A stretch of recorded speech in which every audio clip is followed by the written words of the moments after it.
अस्सलाम वालेकुम स्टूडेंट्स, मैं हूं राव जहांसेब अपने यूट्यूब चैनल फिजिसिस्ट जहांसेब के साथ। स्टूडेंट्स, लास्ट लेक्चर में हमने यूनिफॉर्म सर्कुलर मोशन और नॉन यूनिफॉर्म सर्कुलर मोशन के दरमियान फ़र्क पढ़ा था। आज हम उनकी एक एक एग्जांपल को भी डिस्कस करेंगे, जो कि क्या है जी, एक है हॉरिजॉन्टल सर्कल और दूसरी क्या है, वर्टिकल सर्कल। तो देख लेते हैं पहले हॉरिजॉन्टल सर्कल को। फर्ज कर लें एक ऑब्जेक्ट को एक स्ट्रिंग के साथ बांध दिया, एक सिरे को, स्ट्रिंग के एक सिरे को आपने होल्ड किया हुआ है और उसको हॉरिजॉन्टल सर्कल में इस तरह आप घुमा रहे हैं, वो हॉरिजॉन्टली घूम रही है सर्कल में, ठीक है। तो उस सूरत में क्या होगा, हम ये देखेंगे कि इसके अंदर जो रस्सी की टेंशन है वो किस तरफ एक्ट कर रही है, क्योंकि स्ट्रिंग में क्या होता है, टेंशन मौजूद होती है, और वो टेंशन हमेशा किस तरफ होती है, अलोंग द स्ट्रिंग होती है, टुवर्ड्स द सेंटर। ठीक हो गया, यानी कि इस तरफ जो है आपकी ये जो स्ट्रिंग है उसकी टेंशन एक्ट कर रही होगी। अब टेंशन अगर इस तरफ है तो वेट किस तरफ होगा, वेट बच्चे बॉडी का हमेशा होता है किस तरफ, डाउनवर्ड डायरेक्शन में। तो हॉरिजॉन्टल सर्कल के केस में टेंशन अलोंग द स्ट्रिंग और वेट हमेशा डाउनवर्ड। तो इन दोनों के दरमियान हॉरिजॉन्टल मोशन के केस में एंगल हमेशा 90 डिग्री ही रहेगा, चेंज नहीं हो सकता, क्योंकि ये हॉरिजॉन्टली मूव कर रही हैं, वेट डाउनवर्ड और टेंशन अलोंग द स्ट्रिंग। तो हम यहाँ क्या कह सकते हैं कि angle between tension and weight कितना होगा जी, 90 डिग्री, और ये 90 डिग्री क्या रहेगा, कांस्टेंट रहेगा, चेंज नहीं होगा ड्यूरिंग द मोशन। इसके बाद मैं आपको बताता हूँ कि ये चूंकि यूनिफॉर्म सर्कुलर मोशन की बात कर रहे हैं तो इसकी जो स्पीड है वो भी क्या रहेगी, यूनिफॉर्म रहेगी या कांस्टेंट रहेगी, ठीक है। अब हम इसके डिफरेंट फार्मूलाए कैलकुलेट कर लेते हैं, speed, angular speed, time period और फ्रीक्वेंसी। तो चलें स्टार्ट करते हैं। तो पहला हमारा फार्मूला है, जब ये बॉडी हॉरिजॉन्टल सर्कल में रोटेट कर रही है तो इसके ऊपर एक सेंट्रीपिटल एक्सेलरेशन एक्ट कर रहा है। वो सेंट्रीपिटल एक्सेलरेशन किसके बराबर होता है, AC is equal to V square over R. अब यहाँ से आप क्या कर सकते हैं, इसकी स्पीड निकाल सकते हैं। स्पीड किसके बराबर आएगी, लिख रहा हूँ यहाँ पे, V is equal to square root of AC into R. ये आगे स्पीड इस फार्मूले से। अब हम बात करते हैं एक और तरीके से स्पीड निकालते हैं। हमें पता है डिस्टेंस फार्मूला के थ्रू कि V स्पीड बराबर होती है S ओवर T। S है तय करदा फासला, जो कि कंप्लीट सर्कल में सरकमफेरेंस ऑफ सर्कल के बराबर होगा। तो यहाँ पे मैं पुट कर देता हूँ S की जगह 2 पाई R डिवाइडेड बाय, और टाइम क्या पुट करेंगे, देखें कंप्लीट सर्कल में उसको पूरा सर्कल कंप्लीट करने में कितना टाइम लगा है, टाइम पीरियड उसका, टाइम टू कंप्लीट 1 वाइब्रेशन।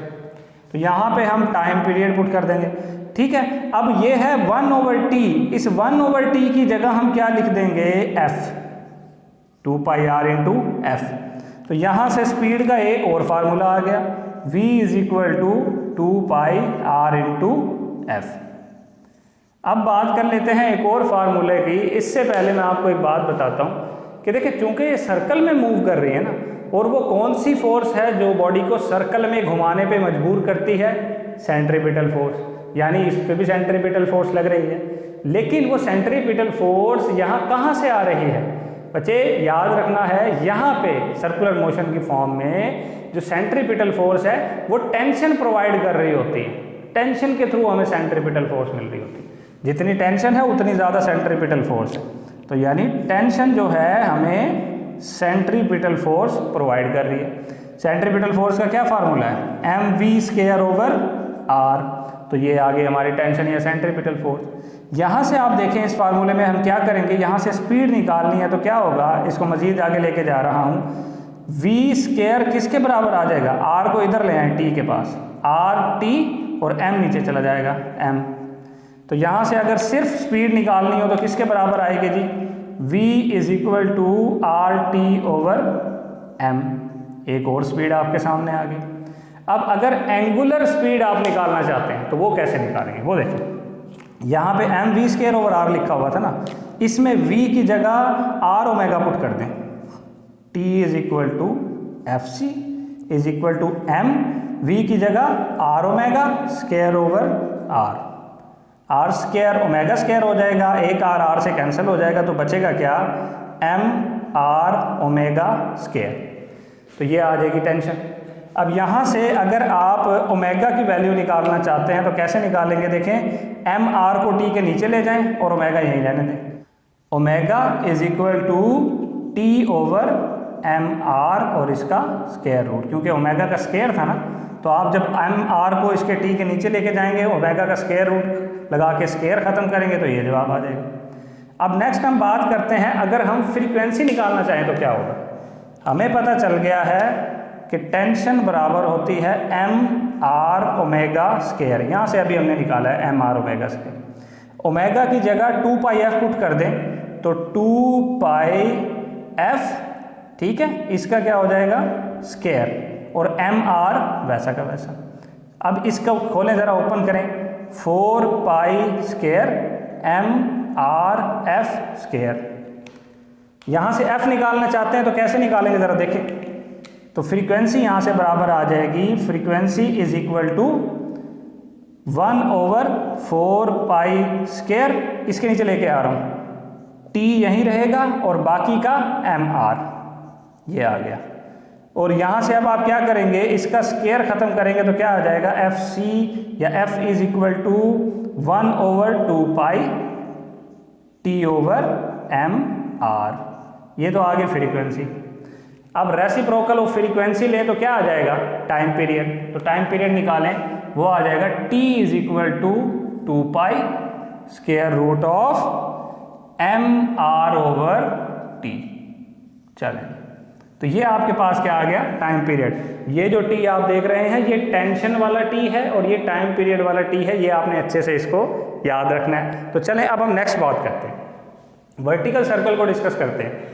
अब वर्टिकल सर्कल में ज़रा चीज़ थोड़ी सी चेंज है, क्योंकि यहाँ पे एंगल कांस्टेंट नहीं रहता। कैसे कांस्टेंट नहीं रहता, फर्ज कर लें बॉडी यहाँ पे मौजूद है, यहाँ मौजूद है, तो उसकी टेंशन जो है वो अलॉन्ग द स्ट्रिंग इस तरफ एक्ट कर रही होगी और वेट किस तरफ होगा, नीचे की तरफ। यहाँ तो चलो परपेंडिकुलर हो गया जैसे वहाँ भी था।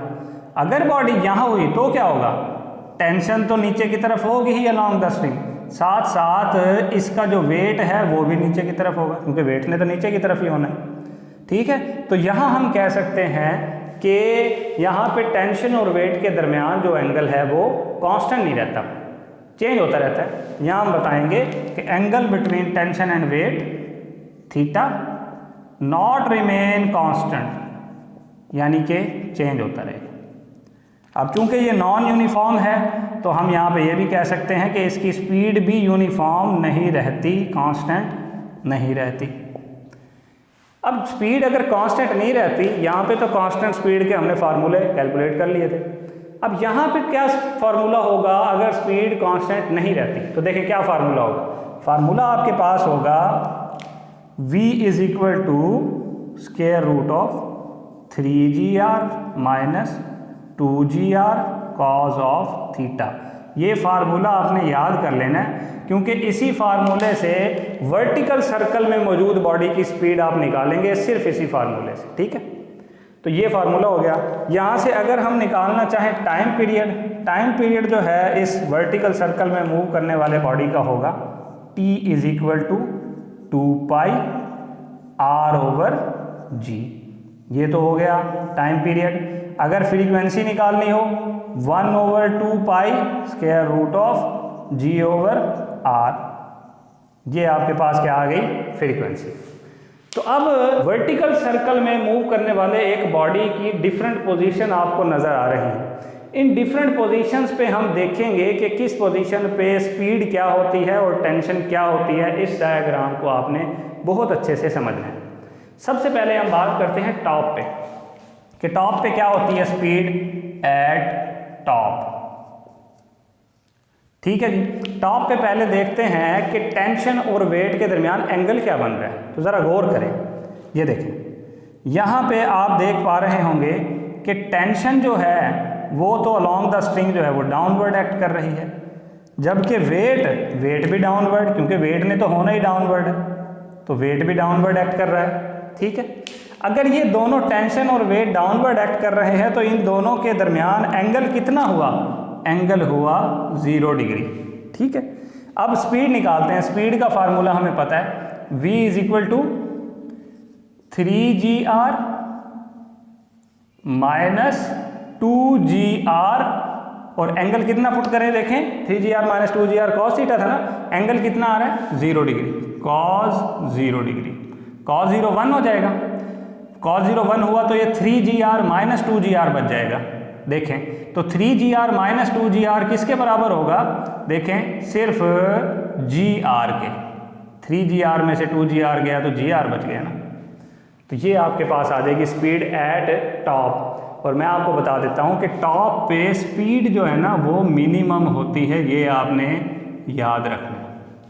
ये तो हमने निकाल ली इसकी स्पीड, अब हम इसकी टेंशन निकालेंगे। देखें यहाँ पे चूंकि ये वर्टिकल सर्कल में मूव कर रहा है तो इसके पास सेंट्रीपिटल फोर्स तो मौजूद है। सवाल ये पैदा होता है कि सेंट्रीपिटल फोर्स कहाँ से आ रही है। यहाँ पे देखते हैं कौन कौन सी चीज़ सेंट्रीपिटल फोर्स की डायरेक्शन में है। टेंशन भी centripetal force along the radius toward the centre है, और वेट भी along the radius toward the centre है। ठीक है, तो यानी टेंशन और वेट मिलके क्या दे रहे हैं, सेंट्रीपिटल फोर्स। ठीक है, यहाँ इसको मैं थोड़ा सा लेफ्ट साइड पे लिख लेता हूँ कि टेंशन और वेट दोनों मिलके क्या दे रहे हैं, सेंट्रीपिटल फोर्स। तो यहाँ से सिर्फ टेंशन किसके बराबर आ जाएगी, Fc माइनस W। अब ये जो टेंशन है ना, देखें सेंट्रीपिटल फोर्स में से वेट को माइनस करना है, तो ये जो जवाब आएगा ये आपका मिनिमम होगा। तो आपने बताना है कि जी टॉप पे टेंशन भी मिनिमम होती है और स्पीड भी क्या होती है, मिनिमम होती है। अब बात करते हैं बॉटम की। एट बॉटम तवज्जो से समझना है, बॉटम पे क्या होगा, ज़रा तवज्जो करें कि बॉटम पे जो इसकी टेंशन होगी, टेंशन तो वही अलॉन्ग द स्ट्रिंग, ठीक है, टुवर्ड द सेंटर, लेकिन वेट किस तरफ एक्ट कर रहा होगा ये देखना है। तो वेट तो इसका वैसे डाउनवर्ड ही होगा, वेट तो कहीं और नहीं हो सकता, वेट तो हमेशा ही डाउनवर्ड होगा। अब जब वेट इसका डाउनवर्ड है तो इन दोनों के दरमियान एंगल क्या बन रहा है, देख के बताएं, ऑपोजिट है ना, तो 180 डिग्री का एंगल बन रहा है। 180 डिग्री का एंगल बन रहा है तो अब ज़रा कैलकुलेशन करें, ज़रा देखते हैं, कैलकुलेशन कर रहे हैं। V is equal to 3GR minus 2GR cos 180 degree. ठीक है, अब ये कॉस 180 क्या होता है, -1, माइनस माइनस प्लस हो जाएगा, यानी 3GR प्लस 2GR आ जाएगा। अब ये 3GR प्लस 2GR बराबर होगा 5GR के।